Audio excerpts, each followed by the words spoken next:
Este é o Conversas Cruzadas aqui na TV Com, e um grupo de juristas já entregou ao Senado a proposta de revisão do novo texto do Código Penal, que é da era Vargas, 72 anos o Código atual.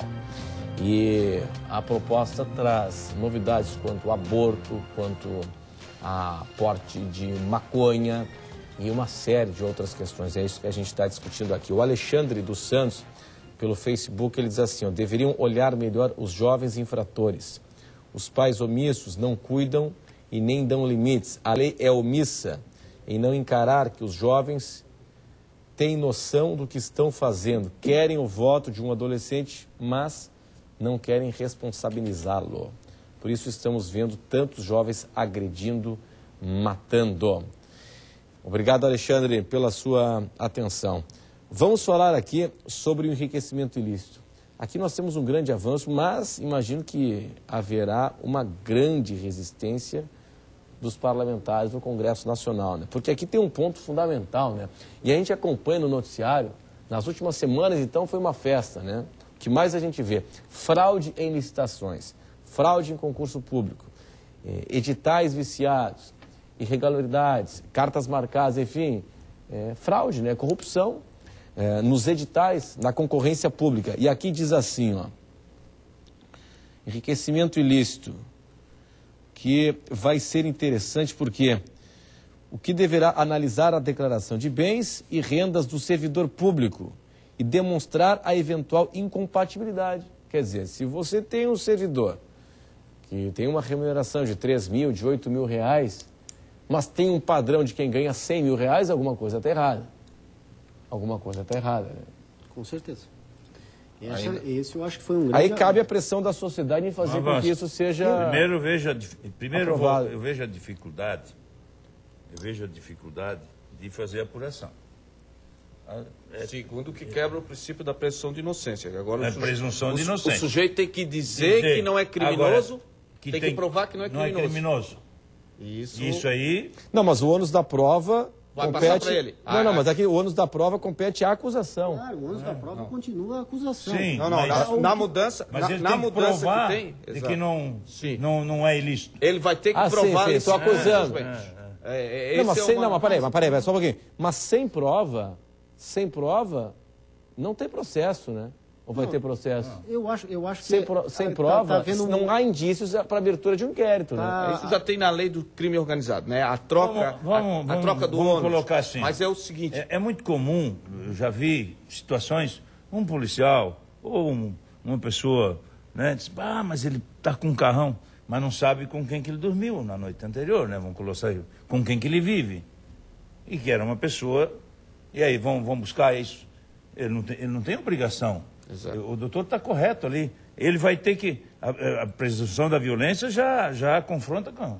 E a apuração também... Eu sei que deviam botar todo mundo na cadeia. Não, mas aqui é o seguinte, delegado, aqui não é só quando há indícios de irregularidade. Aí com esses indícios você abre o inquérito. Exatamente, né? Para isso vai ter um processo. Um processo. Onde vai ter uma acusação. Não vai ser caça, né? A boa notícia é que existe a previsão. Sim, e o problema é justamente isso, que há uma inversão do ônus da prova. Vai se exigir, é o que prevê a lei, que o indivíduo tenha que provar a origem lícita dos seus bens, o que para outros cidadãos não é feito da mesma forma. Então, o Supremo Tribunal deve ser a segunda instância para vetar esse tipo de lei. Então, quer dizer, se já deixou de uma forma que, se passar no Congresso, deve ser derrubada no Supremo Tribunal Federal. Pois é, mas o que chama a atenção é o seguinte, juristas renomados fizeram esse texto aqui. Pois é. Se é para ser derrubado depois do Supremo... Eu até quero dizer que eu não sou contra... Eu acho que o advogado é o fiel da balança, né, na nossa administração da justiça, sem dúvida alguma, e não é porque tinha 6 advogados ou 7 advogados na formação ali da comissão. Não é isso. Acho que houve um desequilíbrio, sim. Por quê? Acho que devia ter 6 advogados, 6 promotores, 6 juízes. Mas, né? Delegado, se o senhor olhar aqui na composição... Não, na composição, nós temos uma procuradora de justiça, nós temos um procurador regional da República, um membro do Ministério Público Federal, nós temos aqui desembargador, Sim. Um doutor em Direito Penal, um professor, e temos, assim, alguns 3 ou 4 advogados muito renomados, e que defensor público. Um defensor público e 3 ou 4 advogados. Realmente não tem um delegado ali para dar sua opinião. Mas é importante frisar que o site do Senado, ele estava aberto a propostas do Brasil inteiro. Foram inúmeras propostas, tiveram audiências públicas. Essas pessoas que elaboraram esse projeto são profissionais gabaritados, são profissionais que atuam, são militantes na justiça. Então eles conhecem as mazelas, eles conhecem as dificuldades que se tem. Agora, com relação ao enriquecimento ilícito, se for como o professor está falando aqui, professor Sandro, que o ônus cabe ao réu, isso é inconcebível no Estado Democrático de Direito. O ônus é sempre da acusação.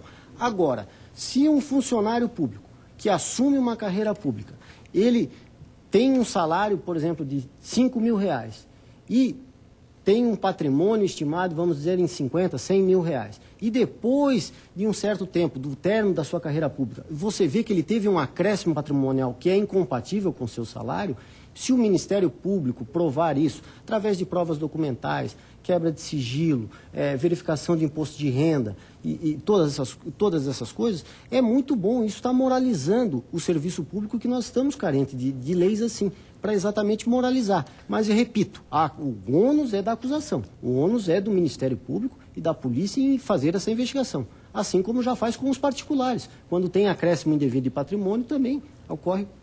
Sim, pessoal, eu preciso chamar um intervalo comercial, a gente vai discutir aborto daqui a pouco, mas antes do intervalo, o seguinte, aqui eu recebi um recado via a nossa produção da Nina.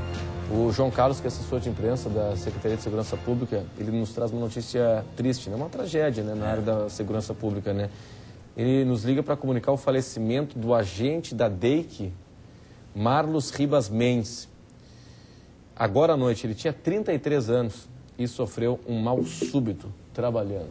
Uma tragédia, nossos sentimentos aos familiares e à Polícia Civil. Vamos para o intervalo e até já.